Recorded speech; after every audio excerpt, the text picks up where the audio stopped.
तो नमस्कार दोस्तों, स्वागत है मगन ट्यूटोरियल्स में। उम्मीद करता हूं सब लोग स्वस्थ होंगे, व्यस्त होंगे, ज़बरदस्त होंगे। दोस्तों, जब से बीएड को पीआरटी से बाहर किया गया है तब से लेके आज तक विद्यार्थियों ने इतना दबाव बना के रखा है सरकार के ऊपर, जिसकी आवश्यकता भी थी। इतना दबाव बना के रखा है, चाहे वो ट्विटर कैंपेन के माध्यम से हो या फिर ऑफलाइन धरना प्रदर्शन जो ज़मीन पे वो कर रहे हैं, और जो भी विरोध के तरीके हो सके वो सारे बीएड के अभ्यर्थी अपना रहे हैं। और इसका प्रभाव भी कहीं न कहीं दोस्तों अब दिखाई देने लगा है। आपने देखा होगा, आपके पास भी खबरें पहुंची होंगी कि बैठकों का जो दौर है वो अब धड़ाधड़ बैठकों का दौर जो है शुरू हो गया है। और जो माननीय सुप्रीम कोर्ट का आदेश है उसके अध्ययन की प्रक्रिया, उसके अध्ययन के मामले, उसके अध्ययन की कोशिशें की जा रही हैं कि ऐसा कौन सा लूप होल हो सकता है जिससे बीएड को पीआरटी से बाहर होने से बचाया जा सके। अब ऐसा नहीं है कि सरकार हो या एनसीटी हो बीएड को बहुत वो प्रेम करते हैं और बीएड से बहुत उनको लगाव है, नहीं, ऐसा नहीं है। यहाँ बात एनसीटीई के साख की भी है, एनसीटीई के क्रेडिट की भी है। क्योंकि यदि एनसीटी की अधिसूचनाएं इसी तरह से कोर्ट में धराशायी होती रहीं तो फिर संपूर्ण देश में एक जो कहें कि रेगुलेटरी बॉडी है, ये कौन उनकी बात को मानेगा। कोई भी अध्यादेश लेके आएंगे, कोई भी गजट लेके आएंगे, कहेंगे भाई ये इसी तरह से बोलते रहते हैं, इनकी कोई वैल्यू नहीं है, कोर्ट में जाता है धड़ाम।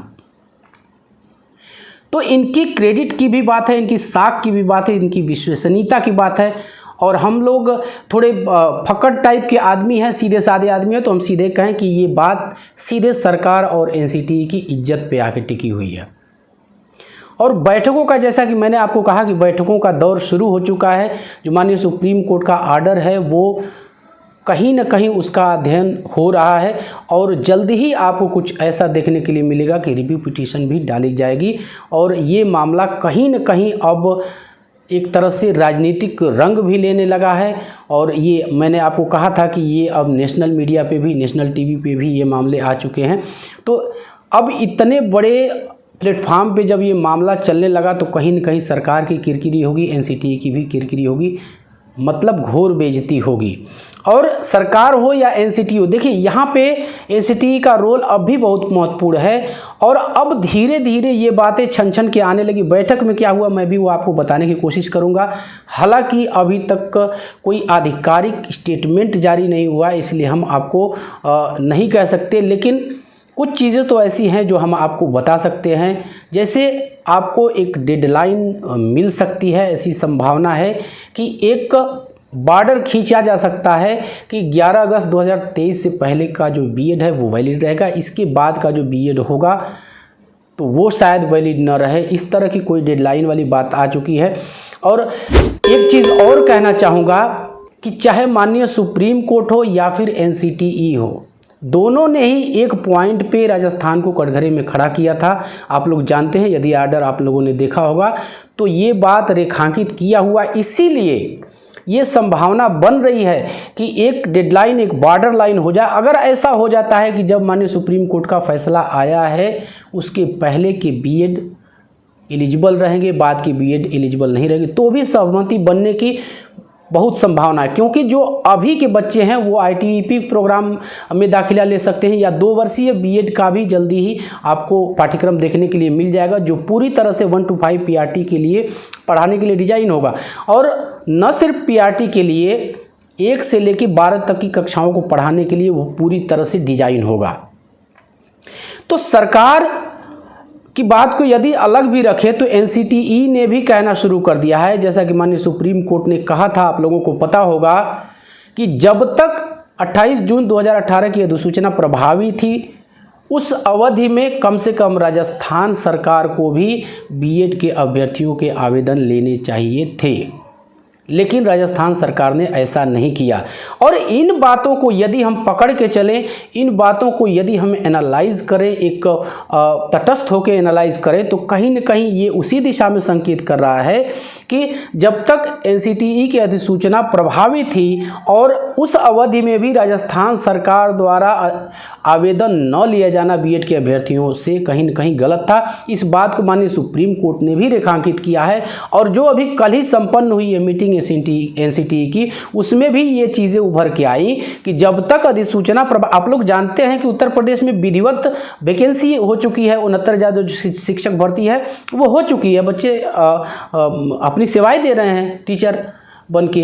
तो ऐसा तो ये बात तो सही में ये कहने लायक है, ये बात सही माननीय सुप्रीम कोर्ट ने कही कि जब तक अधिसूचना प्रभावी थी एनसीटीई की तब तक आपको आवेदन लेना चाहिए था। ठीक है, मामला विवादित था, कोर्ट का फैसला आता, इसके बाद से उस पर कोई निर्णय हो सकता था, लेकिन आप स्वतंत्र रूप से ये निर्णय नहीं ले सकते हैं कि अधिसूचना के प्रभावी होते हुए भी आप आवेदन न लें। तो इसी बात को आधार बना के कहीं न कहीं एनसीटीई ऐसा प्लान कर रही है कि एक बॉर्डर लाइन खींच दी जाए कि जो 11 अगस्त 2023 के पहले के बीएडधारी हैं वो 1 to 5 में एलिजिबल रहेंगे। बाकी चूँकि इस डेट से माननीय सुप्रीम कोर्ट ने इसको अवैध घोषित किया है, इनएलिजिबल घोषित किया है, तो इस डेट से मान्य नहीं रहेंगे।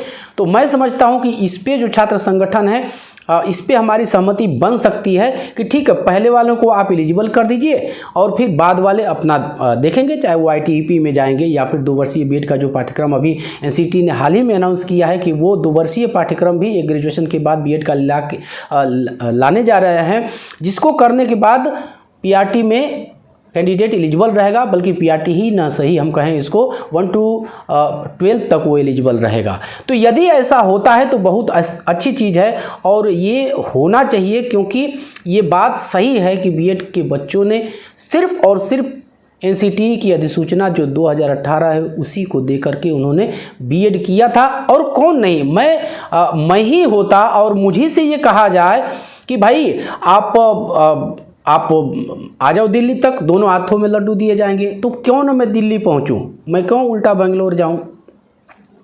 अगर दोनों हाथों में लड्डू देने की आप बात कर रहे हैं, अब आपने क्यों दिया वो आप जानिए, आपका सर्वे जाने, आपका एनालिसिस जाने, आपकी एक्सपर्ट कमेटी की रिपोर्ट जाने।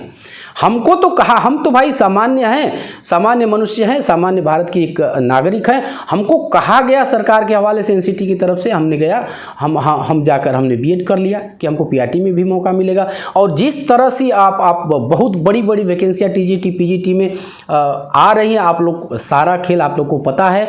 तो वैसे में यदि कोई उम्मीद दी जाती है तो उसमें अभ्यर्थियों की कोई गलती नहीं हो सकती। जैसा कि मैंने आपसे कहा कि माननीय सुप्रीम कोर्ट ने भी ऐसा माना है कि जब तक 28 जून 2018 की अधिसूचना प्रभावित थी उस समयावधि तक कहीं न कहीं राजस्थान सरकार को बीएड अभ्यर्थियों से भी आवेदन लेने चाहिए, और इसी पे मंथन हुआ है। और ये चीज़ें हालांकि मैं अभी वेरीफाई इसलिए नहीं कर रहा हूँ कि लिखित अगर कोई बयान आ जाता है एनसीटीई की तरफ से, कोई अपडेट आ जाती है तो वो चीज़ें कहने में ज़्यादा आसानी रहेगी। लेकिन इतना आप लोग मान के चलिए कि बीएड के अभ्यर्थियों ने इतना माहौल तो बना ही दिया है कि अब बड़ी बड़ी संस्थाएँ, इवन मैं कहूँ सरकार भी अब इस विषय पे सोचने के लिए मजबूर है और सत्ता के गलियारों में उस पर गंभीर चिंतन शुरू हो चुका है। वहीं दूसरी तरफ हम कहें तो कहीं न कहीं मैंने पहले भी कहा था कि BTC के जो अभ्यर्थी हैं, BSTC के अभ्यर्थी हैं, वो कहीं न कहीं बीएड से भयभीत हैं।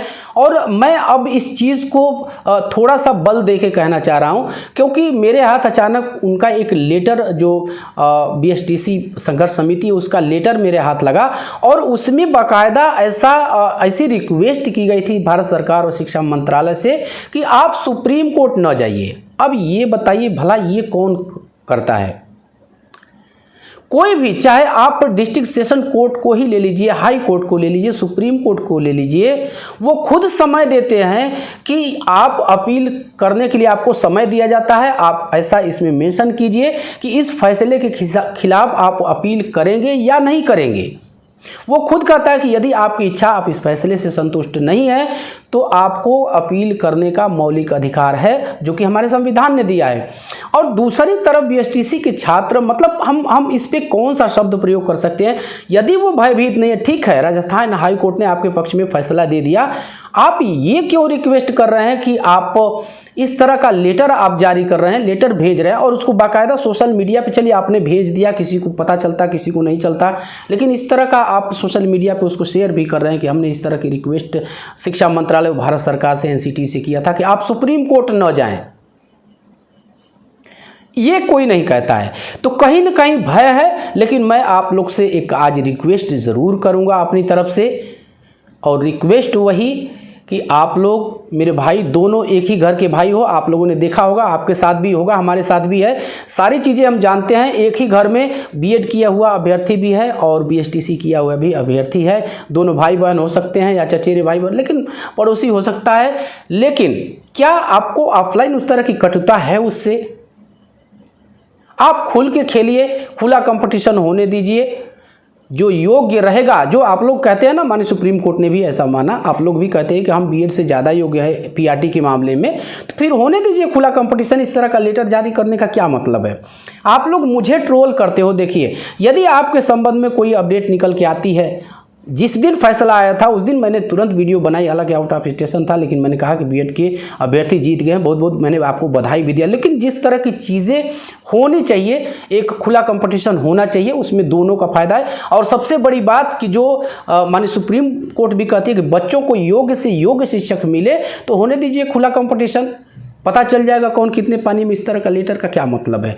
तो अब से भी मैं कहता हूं, देखिए फैसले आ चुके, तमाम मीटिंग्स हो रही हैं, सारी चीज़ें हो रही हैं, लेकिन क्या वैकेंसी आ गई? क्या आप लोग यही चाहते थे कि हम लोग जीत जाएं और वैकेंसी ना अभी रिव्यू पिटिशन पड़ जाए? तो 2.5-3 साल कितना लग जाएगा उसका तो कुछ नहीं कर सकते, लेकिन एक मोटा मोटा हम हिसाब लगा सकते हैं कि 2-2.5 साल और निकल जाएंगे। फिर किसका फ़ायदा मेरे भाई? तो अभी समय है, और जाहिर सी बात है कि सरकार, एनसीटी, चाहे आम जनता भी, कोई ये भी देखेगा, एक निरा बेवकूफ़ आदमी भी होगा जो कि इस समय तो मैं कहूँगा कि नहीं है। आप लोग तो खैर कहेंगे कि बहुत ज़्यादा पढ़े लिखे हैं और अच्छी खासी आप लोग भी एनालिटिक अपनी एफिशिएंसी है आप लोगों की। लेकिन हम कहें कि गांव का देहाती बिना पढ़ा लिखा आदमी से भी यदि कहा जाए कि सरकार ने ये भरोसा दिया था 28 जून 2018 को नोटिफिकेशन के माध्यम से कि आप बीएड जो है वो पीआरटी में एलिजिबल रहेगा, 1 to 5 पढ़ाने के लिए वैलिड है, उसके आधार पर बीएड किया उन्होंने, और फिर आप कहते हैं कि नहीं अब वैलिड नहीं है, वो अधिसूचना जाके माननीय कोर्ट में गिर जाती है। तो अब ये ऐसा नैरेटिव सेट हो चुका है, ऐसा माहौल बन चुका है कि एनसीटीई हो या फिर सरकार हो, कोई न कोई उनको कदम उठाना ही पड़ेगा। उत्तर प्रदेश के बच्चों का जो 69,000 शिक्षक भर्ती में, उनके भी तमाम कमेंट आ रहे हैं कि सर हम तो 69,000 में सेलेक्ट हो चुके हैं, नौकरी कर रहे हैं, हमारा क्या होगा, कहीं हमें तो दिक्कत नहीं होगी? तो ऐसा कुछ नहीं है। आपको जानकारी के लिए बता दूं कि हाल ही में इस तरह के आदेश हुए हैं कि जल्दी से जल्दी ब्रिज कोर्स कराया जाए, और सरकारी काम आप लोग जानते हैं वैसे ही लेट लतीफ़ होते हैं, तो ब्रिज कोर्स आपको करा दिया जाएगा। और आप इतना मान के चलिए, चिल रहिए, कोई टेंशन ना लीजिए। आपके साथ मैं समझता हूं जहां तक कि आपके साथ कोई बुरा नहीं होने वाला है, आपको नहीं निकाला जाएगा। आपने सुनवाई सुनी है और उसमें माननीय सुप्रीम कोर्ट ने कहा भी था कि हम इसका ध्यान रखेंगे कि जो पहले से सेलेक्ट हुए हैं बच्चे, उन पर कोई दिक्कत ना आए। तो इस तरह की कोई दिक्कत नहीं हुई, आप लोग चिल कीजिए। बीएड के भी जो बच्चे हैं, मैं उनसे कहना चाहूँगा बिल्कुल चिल रहिए। जो अपने एक हक की लड़ाई है, जो अधिकार की लड़ाई है, मेहनत लगती है इसमें, यदि आप डटे रहते हैं तो मैं आपको भरोसा दिलाता हूँ कि सरकार सीधे न सही मजबूर हो के ही आपको वो पीआरटी में लेने के लिए बाध्य होगी। माहौल बना के रखिए, चीज़ें अब धीरे धीरे सही दिशा में बढ़नी शुरू हो गई हैं। तो बस दोस्तों, यही था आज की इस वीडियो में। उम्मीद करते हैं कि आपको वीडियो पसंद आई होगी, और चलते चलते वही रिक्वेस्ट दोस्तों, कृपया आप इस चैनल को लाइक, शेयर और सब्सक्राइब जरूर कीजिए दोस्तों। जब आप ऐसा करते हैं तो हमें एक मोटिवेशन ज़रूर मिलता है। मिलते हैं अगली वीडियो में, तब तक के लिए नमस्कार।